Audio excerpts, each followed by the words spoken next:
Hey guys, Dr. Klein. Going over some spinal stability. So if you have any questions, ask me. I'll try to see if you guys ask me anything. I'm going to go over spinal stability workout, foundation training, mainly for the neck. I mean, anytime you're doing foundation training, you're doing the decompression stance, it's for your whole spine. It's for the entire posterior chain.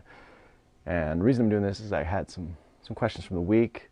Just got done with my workout at Ridgeline Fitness. So a lot of people are saying, I work out, I feel good when I'm working out, and then after I get the pain, or I get weird nerve sensation, weird nerve tension sometimes, all different things. It's not always like severe joint pain, it's just an uncomfortable feeling. And sometimes that's because there's neurological stress from the spine happening. And you can think of the spine having two different types of strengths. Motion is a type of strength. So when I was at Ridgeline, lifting heavy kettlebells, my spine is going to round, and that's not bad because it's helping me get more, lift. When your spine rounds and curls, it helps. You're trying to limit that as much as you can. You're not trying to be, Quasimodo when you're working out. That's one way the spine gets strength, is its ability to have so much motion. All its facet joints, all its discs help you get more strength. And that's a type of strength. And then there's actually it acting as a stiff central structure. And that's what we're going for in the decompression stance. So you want both those. There's people that just have nothing. They have lack of range of motion in the spine, and you can just feel there's no muscular tone in what we call the transversal spinalis muscles. The posterior chain is just weak. So we want to work on both those aspects. So I just worked out, so I want to focus on strengthening my spine. So even though I feel good now, I don't feel like anything's hurting, I still want to make sure that I don't hurt later. That's the trick, because some people like it's a day or two later after an intense workout, or even light workouts, sometimes just biking, and it's killing them, right? All right, so I'm going to start with a light warm-up after I've said all that. Just mostly overhead stuff. So a lot of times what I'll say is, what about the focus on the facet joints and weight-bearing perspective? Yes, the facet joints are very important, and that's what we're trying to go for in the decompression stance, is getting that weight more on the facet joints, allowing them, because a lot of times we're either too much extensions, there's too much pressure on the facet joints in certain areas, and not enough. So we want to make it equal weight on the facet joints, and not just in certain areas. Like if we have too much thoracic rounding, that's more on the discs.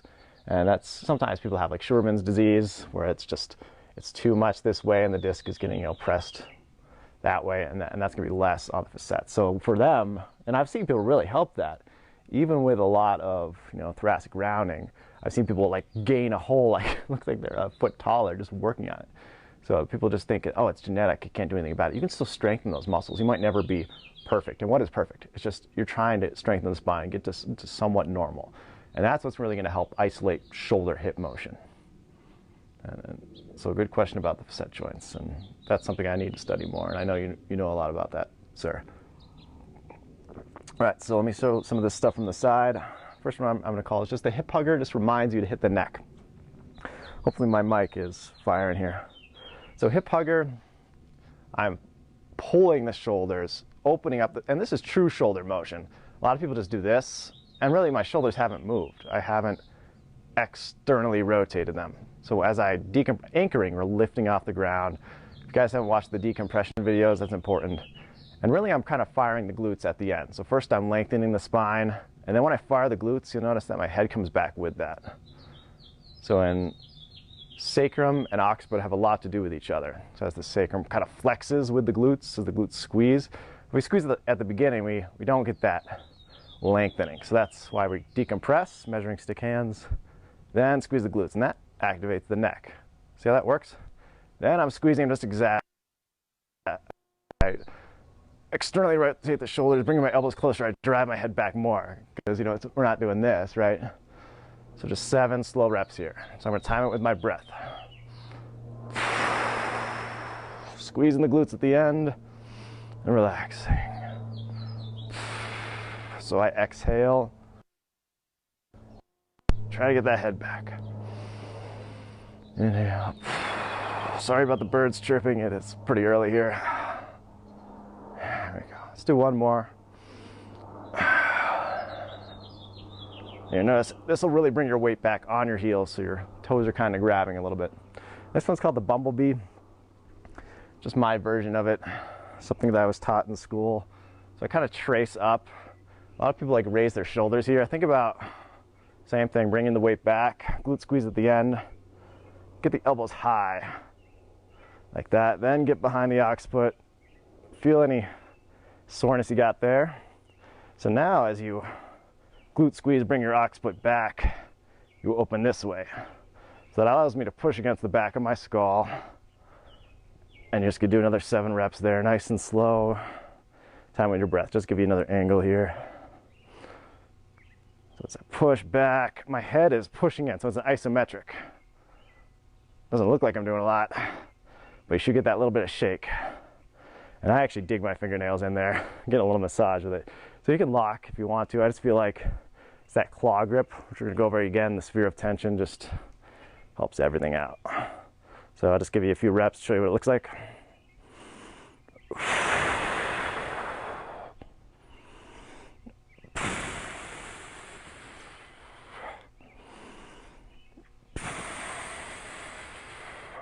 Really trying to squeeze. And what I'm trying not to do is too much of this, you know, because then the spine is doing a lot of extension to help get the shoulder blades back. And again, that's not true shoulder motion. That's when you get those spasms in your rhomboids, upper trap muscles. See if we got any more questions here. Awesome. So a lot of people pain here, like, please adjust that spine, and nothing moves there because it's so caved in. And what's irritated is all the muscle above the spinal muscles. So first you're engaging the spine and then activating the rhomboids. So it's in more of an eccentric contraction or just a normal contraction, just not too concentric. We're not taking motion from the joints to help the muscle work. That's the trick there. Last one is the overhead lift. And if you want, you can do that last one in more of a hinge position. That helps if you're down here. That makes sure you got, you know, that hip motion there. I'll do like the YTWL exercise in that hip hinging position. That just helps activate those. But just a warm up so you're not going crazy. We'll do that at the end. So tracing up, almost the same position, and now I'm just doing overhead lift with the sphere of tension. And that's when you'll feel the neck there. Almost like you're lifting everything up. So this is a lot like a shoulder press, and that's just something I'll tell weightlifters to do when they're in pain. A really strict shoulder press. Driving everything back, glute squeeze at the end. Because a lot of times they're lifting the weights and they're doing this to get that up there. And it looks like a big broad chest, but again, it's that extension of the spine, and it's not equal weight on the facet joints. So here we're kind of loading all the facet joints together at once. And then as I lift, oh, that's hard, right? And you'll notice you get that shake as you kind of drive up. Same idea as if you just had some light weight doing it. We just add the sphere of tension because it's that pressure. If I tell the people to get that little clank at the end with their weights, it just makes it more strict. As the arms come up, the shoulders actually push down. Like, what does that have to do with the neck? Upper traps attaching to your skull, the your scapula attaching to the top of your neck. Both like to pull you here. And then we just hide it by doing that. We don't realize we have all that tension. A lot of us would just push the hips forward. And eventually, unequal weight on the facet joints makes you go here. Because you create degeneration over time. Is that a question? It's not a question. Okay. So now I'm going to go over some of the more, I think they're easier, the 8-point plank and the supine founder, because people tend to mess these up or just not feel it. They just don't feel it when they're doing it. So we'll try to work on that. We'll start off with the 8-point plank. For me, it's just, this one seems like it's hard to mess up. Both toes tucked, knees down. You're trying to get your elbows about eye level. So claw grip on the ground. So a lot of people cobra this, and I want you to lift from the hips. So you're really tightening, squeezing the glutes, driving everything up. Again, so it's equal weight in the entire spine, and the spine's doing the work. It shouldn't hurt your back. If it hurts your back, you're probably doing too much cobra, or you might just not be ready for it, and you could back up, and then there. And I like to do everything with decompression breaths, instead of just like, oh, I'm gonna hold this for 30 seconds. I'm gonna hold this for let's say 15 decompression breaths. See if I can do that. It's probably gonna be really hard, so I'll make it tough. Here we go. So really pressing back, and you get the neck at the end.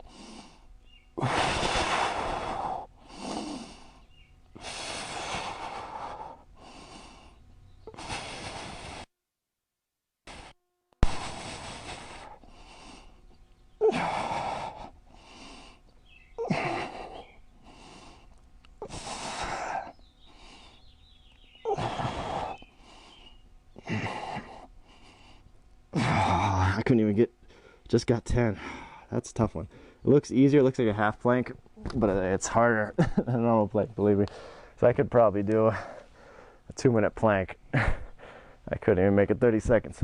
So supine founder, before you grab the ground, especially if we're trying to target the neck, kind of do that with your heels.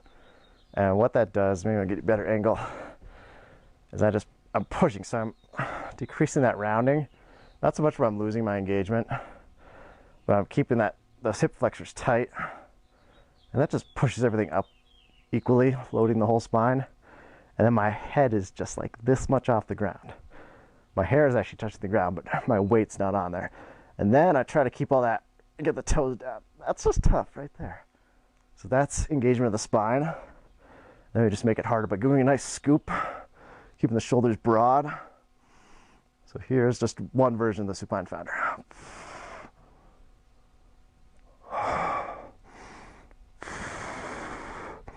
Again, my head never getting it to the ground.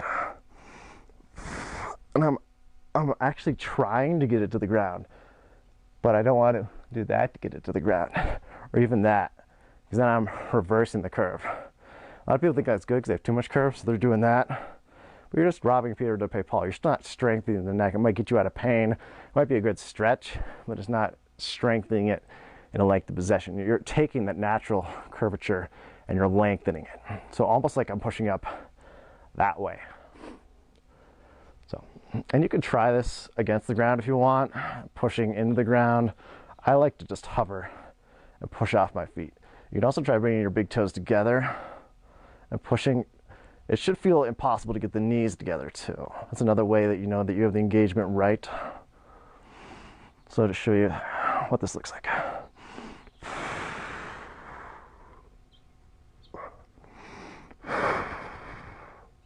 This is one of those sustained holds. We just go a little deeper with each one, trying to get my arms overhead. I'm trying to push my head into the ground, but I just can't get it there. This almost feels like it's going to bring on a headache in some people. To me, it just feels like I could feel all those occipital muscles just really stretching. And I'm really engaging the front of the neck. When I see people do this, you can just see it. I don't know if you can see it from here, just all these scalenes activating. So that's going to help rebalance the muscles of the neck. But not just like you're not doing like neck curls to get there. Because that, again, it's warping the joints. It's messing with the facet joints. And it might get you out of pain, but it's not going to solve it in the end. I had one more. This one's just called the hip hugger bridge. And this is one of my own devising, but I like it. Bridges are good, but squeezing those hips. So it's reminding our shoulders to pull back as we're lifting. Again, the head is just hovering above the ground. Taking breaths in. You're getting the glute squeeze. My elbows are supporting my weight a little bit, but I'm trying not to do too much there. And the more you push up, the whole spine moving as one unit, that's when you get the shake. So you can try those 3 out. And then the last little bit is the workout. Any questions here?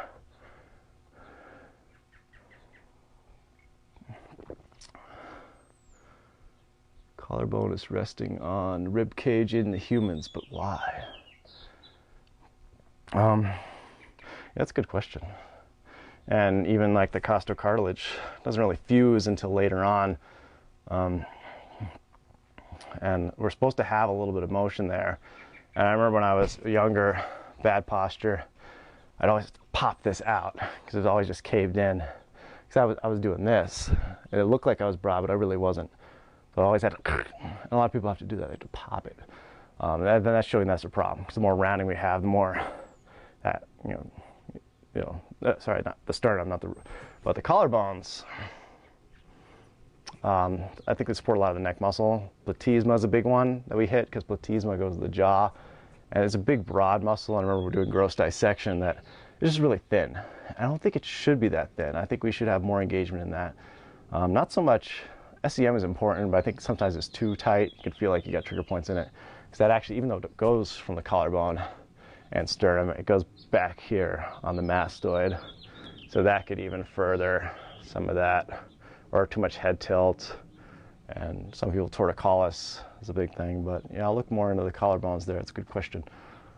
So just a few more here, and these are just kind of more of the exercise portion. Those are just kind of warming up.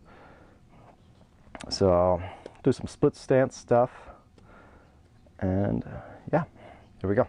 So a lot of the same moves. We're just now engaging the hips more. So if you want, you can do a split stance with this one, kind of like that Bumblebee again. I like to always try to get my elbows high as I can. That drives the shoulders back.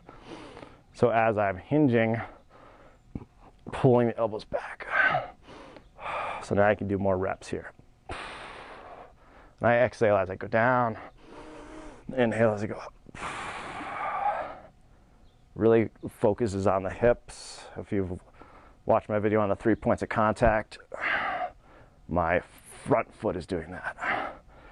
So as I push off the back toe, my front foot has to push back, and both those together, kind of squeezing the ground in together, more midline, help lengthen, anchor you, and lift you. Because people think, oh, I want to strengthen the spine, but if we don't have the hips anchoring and pushing up, if we don't have the feet working, that's where the spine falls apart. And that's just my theory in general on how the spine gets so weak. Even young kids coming into the office, not looking so good, because flat surfaces and shoes. We're not learning how to engage the arches of our feet, all three of them. If you didn't know you had 3 arches, you should probably watch my video. I'll link that below. I meant to do that. My decompression stance, that has the 3 points of contact. This one's tough to get balance. Mario's shaky because of my workout this morning. Oh, again, I just like that. That little massage while you're doing it. And you can also do that one with just a straight hinge, almost like you're doing the founder exercise. Forgot what I had next.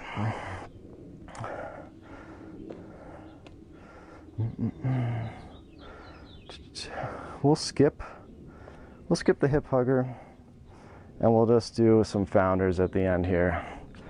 One mistake I always made with the founders is it's almost like a subtle hip hinge already. When we do the measuring stick hands, we engage. And I kind of hip hinge naturally, and that's good. But see how it kind of pushes me forward in my head? So I'm missing that glute activation. Again, I even used to teach abs and glutes together at the start, but it's just that anchoring and lifting first, and then kind of that ab and glute. So that brings my head back, and then I'm keeping the broad chest and dropping it instead of kind of just here where I'm already forward. And the big mistake I think most people do is they just drop right into it, and then they try to lengthen, and that's hard. You just can't get the right engagement on the posterior chain, the facet joints, if you will. So first here, abs and glutes together. Again, that's important for the neck. That's why I'm making the difference here. I think this is how it should be if you really want to get more strict with it. Quality over quantity. Coming up here, that's when I feel that those glutes really challenged now as I pull up here, like, oh, they gotta fight. And then hinging. And then we just hold that.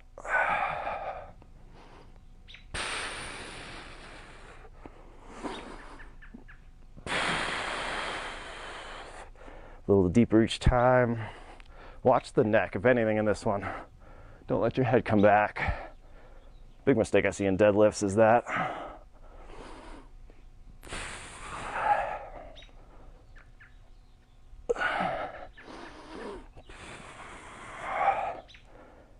Where do I feel this?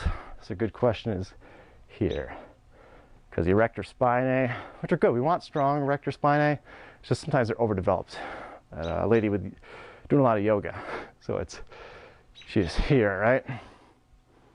And we lose the engagement there. And she's so thin, you can't even see. Like if I do that, you're like, oh, suck the gut in, Nate. And then also in the neck too. And she was just super tight up here. So she had nerve pain going down the legs. I'm like, it's probably from the whole spinal cord. Just as your head does this, it pulls upwards. So those nerve roots coming out down to your legs, they can get a lot of traction. So many times I've done an occiput adjustment and it's made sciatica go away in like 20 minutes.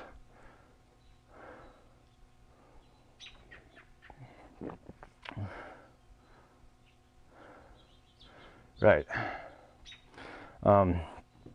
Yeah. So that the glutes and the head just coming back together. So we need the spine is the other thing I'd say, and then the glutes last. And in my decompression stance, I break it down into 6 steps. It's making me think. You're right. So I count the 3 points of contact, the first step. Then measuring sticks hands is engaging. It's not just the hip flexor iliopsoas, but also some of the internal rotators. That's kind of like step 2, 3, kind of putting the hips a little bit more in the socket. So you're just forcing more isolated hip motion. Because even if like I would say like this is strict, and then casually, if you're just bending, trying to add just a little bit. So if you just start your hip motion from the hips, if you're just getting something, that's good. It's okay if you bend at the spine, but start the motion at least from the hips, and then you can add the spine bend. If you do that every day with just little things, that's gonna build up. And that's the big change. It's doing it in life. Right now with the founder, it's really strict. 3 points of contact, that's the anchoring. It's the 3 points of contact. Measuring stick hands is the engagement of the hip flexor. Then more gracilis adductor, pubic bone to the femur. Helps kind of compress the hips this way into the socket just a little bit, because we tend to be more powerful here. A lot of the glute muscles and piriformis really tight on most people I'm working on, or definitely one side over the other, and that externally rotates the hip. And I notice when the hips externally rotate, they just naturally put the pelvic structure, I call it forward pelvic sway, just comes out a little bit, and then unequal loading on the facet joints. So then after that, after you get the hips right, you've created the foundation, and then you can engage the spine more equally. When I'm down here, I just feel too much, and everyone's different. Some people are just really flat in the spine, so they're too much like sway back, almost posterior pelvic tilt, and that will create no curvature essentially when they're laying on the table. And people like this are funny because they think they're straight.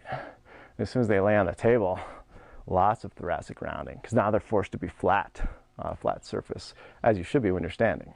And that's another thing that got me thinking. It's like they look good and they lay down, and then that means they must be really robbing motion from the pelvis.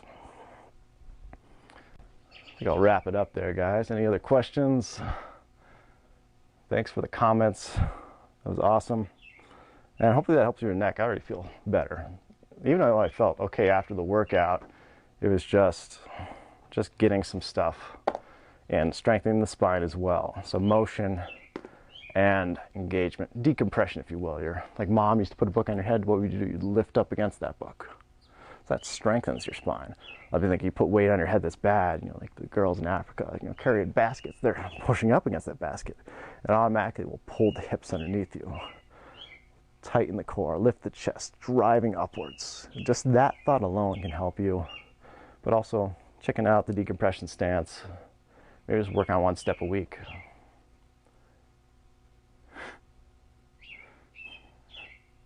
I try to think. It's early here. It's like 7:30.